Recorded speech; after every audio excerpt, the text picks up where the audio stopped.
اگر آپ کے ذہن میں کہیں یہ کیڑا جنم لے رہا ہے نا کہ آپ کسی ایسے شخص کے لیے اہم ہیں جس سے زیادہ اہم آپ کی لائف میں کوئی بھی نہیں ہے، تو اب بھی اسی وقت ایک زوردار تھپڑ اپنے منہ پہ مار کر نا خود کو ہوش میں لائیں، ورنہ وہی اہم شخص ایک دن ایسا شدید تھپڑ آپ کے منہ پہ مارے گا نا کہ آپ کو ایک لمحے میں اپنی اوقات یاد آ جائے گی۔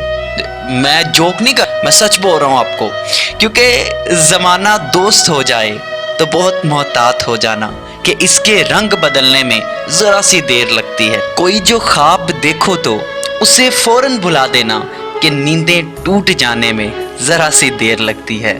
کسی کو دکھ کبھی دینا تو اتنا سوچ کر دینا کہ کسی کی آہ لگنے میں ذرا سی دیر لگتی ہے۔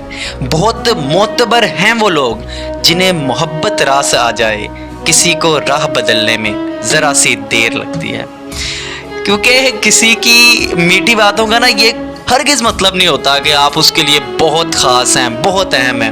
بعض اوقات کبوتر کو کھلانے کے لیے نہیں بلکہ پکڑنے کے لیے بھی نا دانہ ڈالا جاتا ہے، تو پھر کس پہ بھروسہ کیا جائے؟ پیار آخر کس سے کیا جائے؟ انسان پیار کے بغیر زندہ تو نہیں رہ سکتا۔ تو یاد رکھنا، بھروسے اور پیار کے قابل صرف ایک ہی ذات اور وہ وحدہ لا شریک ہے جو کبھی آپ کا بھروسہ ٹوٹنے نہیں دیتی۔